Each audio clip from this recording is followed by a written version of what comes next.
Basically, I started working in the game dev industry about 8 years ago. I was working in a big, let's say, international company that was testing games.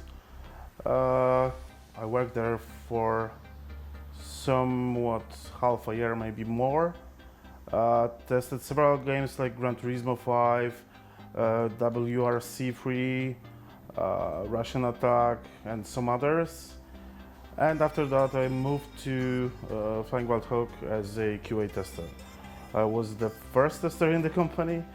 I also helped with localizing our first game, Hard Reset, even though I was still testing it. And after releasing Hard Reset, I moved to level design. So I was one of the 3 level designers for Shadow Warrior 1.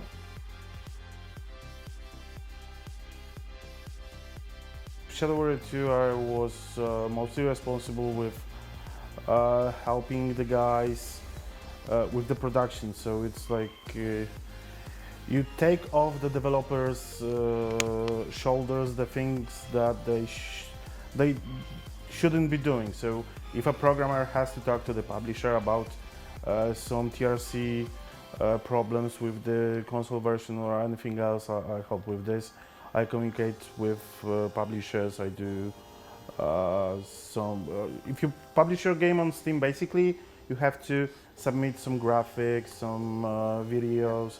So yeah, I'm doing this stuff also.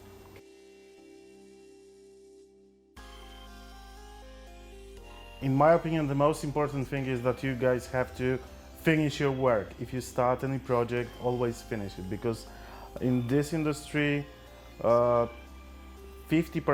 of the whole project is the last 10% of the game. So if you don't finish your projects, you won't know how to publish your games on Steam. You won't know how to market your stuff, how to talk to the gamers that play your game. You always have to at least try to finish your games. You have to be persistent. So it's like not all of the games are successful, but you shouldn't worry about this and just carry on. These are the two, in my opinion, two most important things.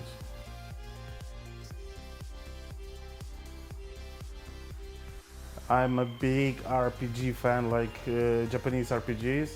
So my favorite games are Final Fantasy VII, Final Fantasy Tactics, and maybe Xenogears, so all the games published by Squaresoft and Square Enix. Actually, I had the most fun, I think, with Hard Reset, because I played the game so much. I was able to play it like with eyes closed, like seriously with eyes closed. I spent over 2,000 hours in the game when we were testing it. It's like, yeah, and the game is still, the gameplay is really great. We have a great team of designers, the guys who previously worked on Painkiller. So our core team it's like the guys are really experienced and they know what they do.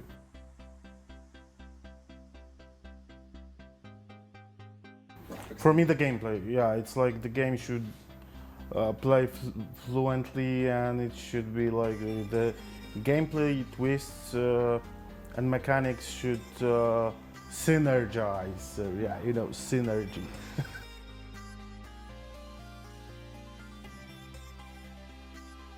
Depends, because if you play an RPG game, the story is really important. It's not only like in Final Fantasy VII, the game was about mashing one button, yeah, right, or selecting spells, but the story was what kept the game going and what made it so like the monumental in the industry.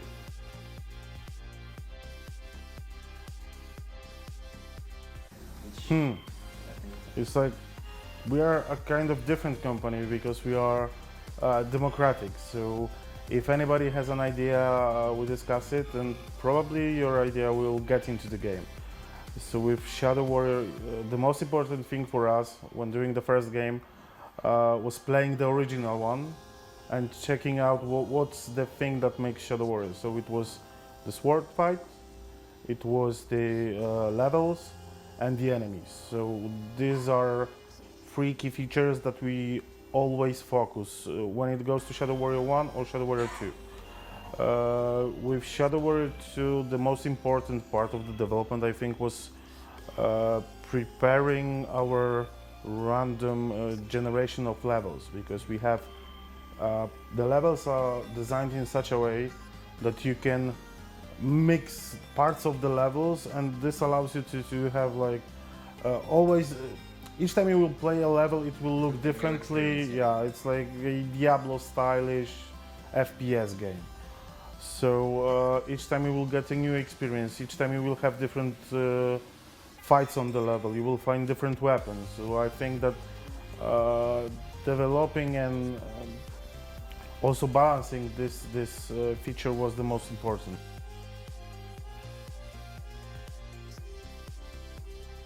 We'll see. For now we have two studios. One is in Warsaw. We have around 80 people now there. The second one is in Krakow.